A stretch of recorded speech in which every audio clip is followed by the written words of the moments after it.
Hey everybody, Brittany here. Welcome back to another video. Today we're going to be continuing our King's Indian attack run, and we have knight f3, knight c6 on the board. I think this is an invitation to play e4 to see e5 openings, but because generally e4 and e5 are kind of the things we don't want to see in the King's Indian, that's why I started with knight f3 instead. I'm just going to play my normal setup with g3 here. So they get d3 in. This is kind of the pro of playing knight c6. So I think black has a fine position here. I think knight c6 is actually a totally acceptable move.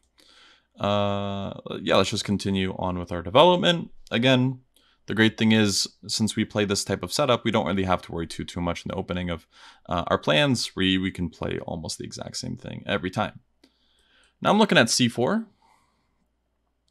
I also like knight d2. Knight d2, e4, takes. Our knight moves, but then they have e3. That's something I'm always concerned about. So I think I'm going to play c4 first.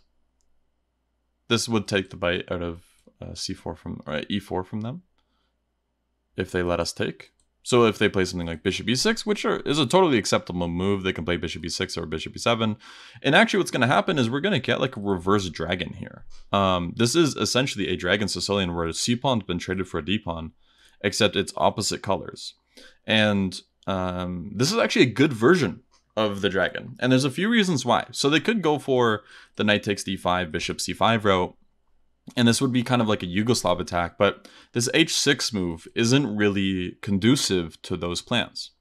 And they took with the bishop instead. And I think this is an incorrect move because generally the bishop, the light squared bishops in this case, if it was a dragon, it'd be the dark squared bishops. But of course, the one fianchettoed bishop, it does matter what the opposite is and if it's on the board or not.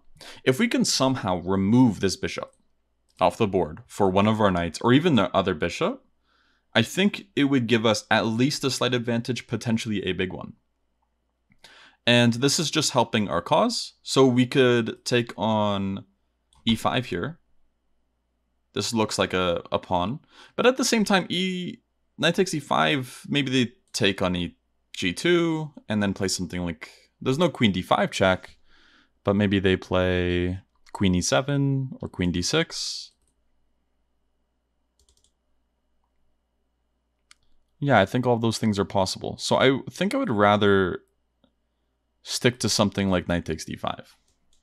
Though it is very tempting to take on e5, I'm not really sure if I want to give up this bishop, right? Because I think we can actually get a big advantage regardless. So instead of going for the pawn, generally I want people to be materially minded when they're starting out and like under like 1500. In this case, I'm not going to be, because I'm noticing there's a lot of complications involved with taking the pawn. And getting an unopposed light squared bishop here is a big deal. And now essentially we're just playing a Sicilian. So knight takes f3 was played. We can just take that. And I think we're pretty happy to. And now I think we're winning material anyways. And this is what I mean is like if we avoid complications that we're a little worried about, sometimes we can get positions like this where we end up winning material anyways. And I think queen b3 should win material. And the reason why is because we're attacking the knight and the pawn. And if they play knight b6, we can still take on b7. We have to be a little bit worried of rook b8 with the alignment of our queen, but it doesn't matter. There's at least bishop c6 check, but we can also go all the way back because I'm not really seeing anything on those diagonals. Another move is knight to b4 here. If they play knight to b4, we do have a3 and then b7 will fall. We could also take b7 immediately, but I think throwing in something like a3 is really good because if they play something like knight a6, when we take, not only is their rook going to be hit, but so will their knight. So I think it just adds extra pressure to their position. And of course, if they go back, knight f6, then I really want to take on b7. And I have to ask myself, would I like to take on b7 with the queen or the bishop? Generally, if you take with the bishop here, you have to worry about rook b8. For us, it's not a problem. We have queen a4 check getting out of the pin. Because, well, we're giving a check. They're not in time to take. But we also have bishop c6 check. And here, it's a similar case where we take, and if they play rook b8, we can still give a check, and we're okay. Do we throw this check in? I think it's actually very reasonable to throw this move in, because after knight to d7, it looks like we can actually take on d7. And queen takes is not possible because we win the rook, so they have to take with their king. They lose f7. We do give up our light squared bishop, but in a position like this, when we get so much for it, it's worth it. So they go king e7 instead, and well, I feel like it's pretty obvious that's not going to be a great move. So I'm just going to continue with my development here with the move bishop e3. And I'm looking at moves like bishop c5 check. They don't have any good discoveries. We have to be very aware of any potential discoveries like knight a4, knight c4, knight d5, knight d7. Any of these moves, they're not really attacking anything in time. So we'll be okay. And now I don't see a reason to continue allowing potential discoveries. I'm just going to move my queen, keep it extra safe. Their king's on f6. I think we can clearly claim at least an advantage, probably just completely winning at this point. And this bishop's doing a great job. Actually, a move I want to play here is something like b3. Yeah, let's play b3. Why not? And the idea of b3 is mainly just, hey, no more knight movements for you. The knight becomes very bad after this. One thing that they might do is play knight d5. I'm not sure if I'm happy about that, so I feel like I might even want to retreat my bishop first. But then knight d5 comes anyways.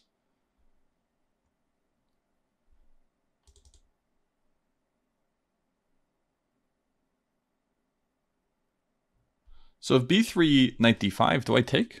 Queen takes? It's not unreasonable. I could play something like f4. I could even play f4 right now. The thing is, I'm a little always concerned of opening the position, but you also have to consider it if your opponent is going to come under heavy fire. And this feels like one of those cases where their king being in the center is just a huge detriment to them. Like f4 is a huge threat where, let's just say they play something like g6 thinking, oh, I'm going to go back next move. I can take, and they're forced to take with their king because otherwise they lose their queen. They're in double check. The rook is checking them and the pawn is checking them. So f4 looks a little sketchy at first, but I think it's the right move.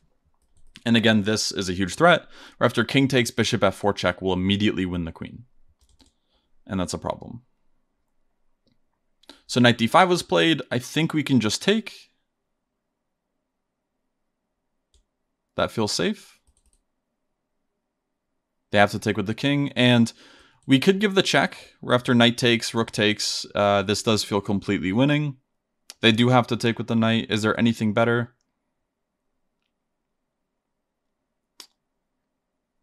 If g5, we have d4 check and then rook f5.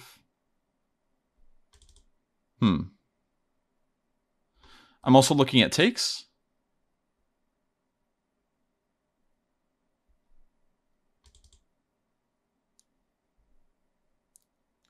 Let's keep the attack going. No. If I play bishop f4 check, takes, rook takes, they might play queen c5 check and get the queens off. And I do not want that.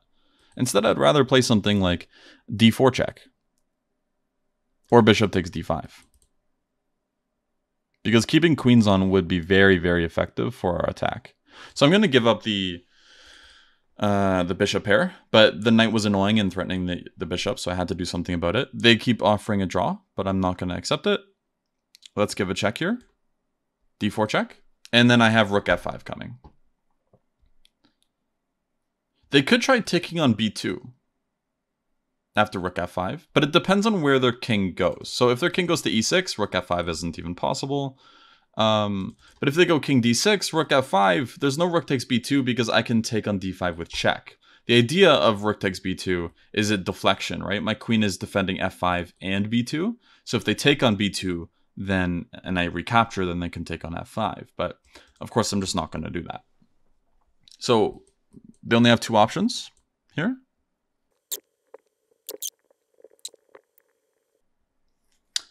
Great, so we ended up winning that one. And let's look at the analysis It's unfortunate our opponent abandoned the game, but well, we won. So, all right. So knight f3, knight f6, knight c6. One thing I normally do is I double check things with the engine, like my ideas. But I made a promise to my coach, Kostya Kavitsky of the Chess Dojo, that I would avoid using the computer for the rest of the month. And unfortunately, that's going to affect you guys just a little bit, because I don't want to look at these games with an engine anymore, at least for now. And the reason why is because when you look at the engine, sometimes what happens is you become a little bit less curious. It's like looking at the answers at the end of the book instead of trying the problems that are you're confronted with. So bishop to g2, we're just going to go over the game naturally. I think my opponent played a great setup here. This all looks very, very natural. They get essentially a reversed dragon setup. And h6 makes sense because they're worried of knight g5 after bishop to e6. I'm just not exactly sure how useful it is. For example, bishop to e7 feels a lot more appropriate here. And after bishop to e7, I might play something other than c4. Because after c4, if they don't take, let's just say they go here and then I take. Well, maybe I want to go into the setup anyways. It's still a reverse dragon setup. And the good thing is their bishop's on e7 instead of c5. So there's always like a couple reasons why a position might be good. Yeah, and maybe for that reason they should even consider bishop c5. Because now, finally, I found a way to make it so their position doesn't look so bad here. But the problem is, like, knight g5 is a problem here. And they're not really in time to play something like f6. You would want to play f6 in a position like this to prevent knight g5, and then you can go queen d7, castle long for your normal setup. But because we're playing with the white pieces, there's certain concessions that black has to make to this typical Yugoslav setup, which is the most challenging thing against the dragon for us to play against here. So yeah, knight d4. After we take on d5, it feels like we should have a clear advantage here. I was also pointing out knight b4 isn't really such a great move, because after a3, if they go back either way, then when we take on b7, their knight will be tagged as well.